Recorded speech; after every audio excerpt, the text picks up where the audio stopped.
Salut tout le monde, ici DW. Excusez-moi d'avance si je tousse, je suis un peu malade.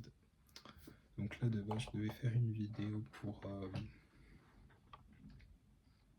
où j'étais en train de créer justement donc mon manga Shanaki qui sera présenté à l'exposition du collectif Sans Titre. Mais je me suis dit c'est peut-être pas la partie la plus intéressante et enfin je me filme déjà en train de dessiner récurremment. Je veux dire ce serait pas le plus intéressant à montrer pour s'il y a une sorte de documentaire qui est fait au niveau de l'exposition.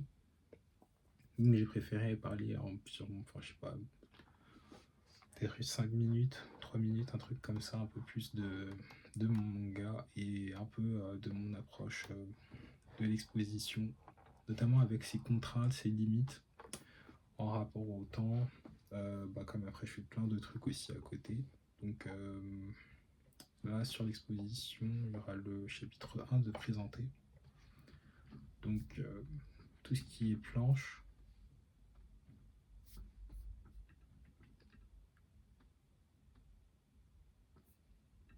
Donc tout ce qui est planche, je disais. Et la contrainte, c'est comme déjà le chapitre 1, il y a environ une cinquantaine de pages. J'aurai peut-être pas le temps de toutes les finir, mais ce qui va être intéressant, comme on a une exposition et qu'on a aussi des humains qui passent, et que l'objectif c'est justement de pouvoir échanger sur la création, c'est tout aussi intéressant de ne pas avoir un chapitre fini d'être ancré, bien que tout ce qui est crayonné et tout puisse être fini. Et ça va me permettre aussi d'avoir de créer une sorte de dynamique aussi sur comment les gens créent. Alors là, je me pose pas mal de questions sur quelques personnages où peut-être je devrais modifier leur, leur design ou même me re-questionner sur l'importance de leur design. Donc là, l'exposition aussi, ça me permettra de remettre un peu les idées au clair et même au niveau de la confiance aussi, pouvoir continuer d'être sur cette lancée. Là, en même temps que j'ancre le chapitre 1, du coup, je suis aussi en phase d'écriture du chapitre 2. J'aime bien, dans le concept d'écriture, là, surtout que j'ai envie de faire un chapitre par mois, d'environ une trentaine de pages. Donc là, j'aimerais bien vraiment avoir un rythme plus soutenu d'écriture, d'où le fait que je suis déjà en train de l'écrire actuellement.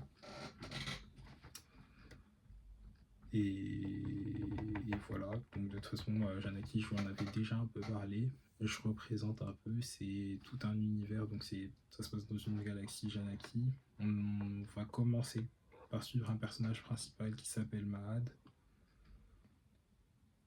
qui souhaite devenir l'être le plus fort de la galaxie. Il y aura tout un contexte.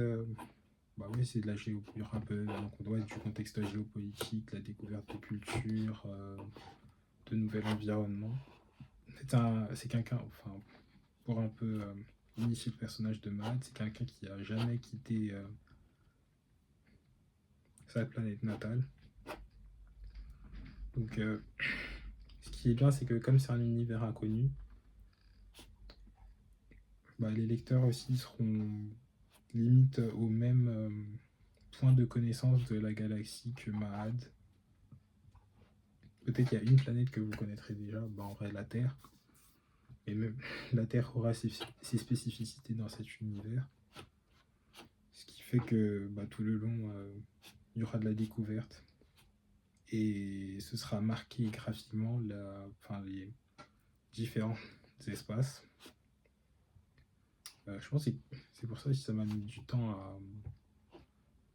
à le sortir, de pouvoir créer. J'arrive pas à parler. Pouvoir créer plein de petits concepts tout autour de cette œuvre. Et même avoir pris le temps de regarder et lu beaucoup d'histoires ou de films. C'est quand même... Et je vais mourir. de comprendre aussi l'importance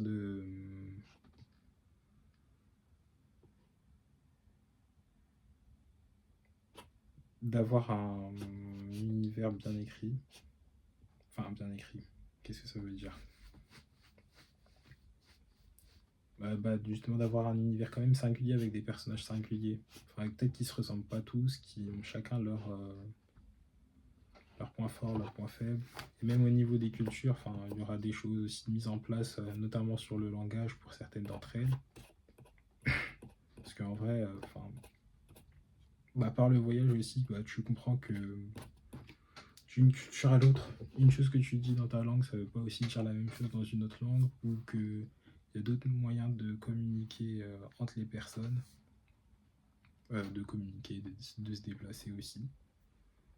Et voilà, c'est vraiment je pense, une, une œuvre euh, qui va prôner, enfin, personnellement en tout cas, qui prône la liberté, la découverte, euh, d'autres espaces, d'autres cultures. Et il y a aussi ce truc où, des moments, le personnage principal, enfin, d'autres personnages seront aussi seuls face, à face à des défis, comme ils pourront aussi être accompagnés sur certains défis. Et là aussi, c'est une dynamique que j'ai vraiment envie d'apporter au niveau de l'histoire, qu'on ne suive pas qu'un seul personnage. Donc, comme j'ai dit, en inspiration, j'ai pas mal Togashi, justement, qui le fait très bien sur des mangas comme Yu Yu Hakusho et surtout Hunter x Hunter, où tu as plein de personnages qui sont bien écrits et qui sont mis en valeur tout le long de l'œuvre. Ils ne sont pas laissés de côté parce que c'est un personnage secondaire ou quoi. Ça, c'est quelque chose que j'apprécie énormément. Il y a qui d'autre? Dans les John Woo aussi, on a toujours un personnage principal et il est pas mal mis en duel face à un autre, entre guillemets, méchant ou gentil. Et pareil, on dresse bien aussi le portrait de cet adversaire qui tout le long reviendra dans ces films. Et voilà. Et après, comme je suis quelqu'un aussi qui, a, qui vit énormément, enfin, dans mes activités, je suis quelqu'un de très très solitaire, en vrai, ouais, quand même très très solitaire, mais il y a aussi une partie où je suis énormément entouré, que ce soit déjà dans ma famille où déjà j'ai 3 sœurs, et après à côté j'ai un collectif aussi. Ça fait que je peux très bien faire des choses tout seul, et après une fois que j'ai fini de faire mes trucs tout seul, je sais toujours qu'il y aura des gens autour de moi, qui vont faire leurs trucs, qui auront besoin d'aide. Moi-même j'aurai besoin d'aide, du coup je vais leur faire appel. Donc voilà, c'est vraiment, je pense, le fait d'avoir pris beaucoup d'années aussi à observer le monde qui fait que l'œuvre là elle va pouvoir sortir.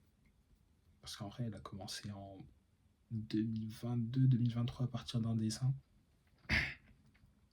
Et voilà, après ça a pris beaucoup plus de temps pour faire germer les idées et les grands principes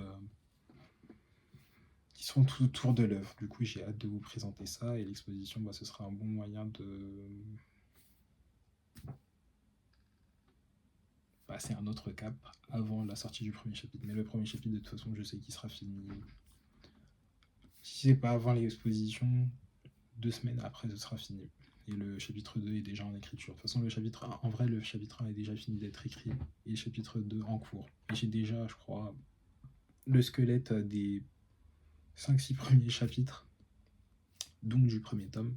Parce que je pense que par tome, je ferai 6 à 7 chapitres. Comme ça va être des chapitres assez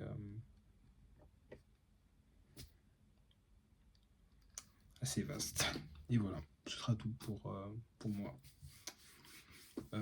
Très hâte de l'exposition, de ce que ça va rendre. Donc ça va vraiment être comme un bureau d'expérience avec vraiment plein de croquis, plein de notes personnelles. Et voilà, franchement, je vais vraiment ramener tous mes trucs personnels en rapport avec Janaki qui seront mis en avant sur place. Donc voilà, il y aura vraiment que du Janaki et quelques peut-être de mes illustrations de cette année, mais surtout du Janaki, quoi. Que ce soit ancien comme récent.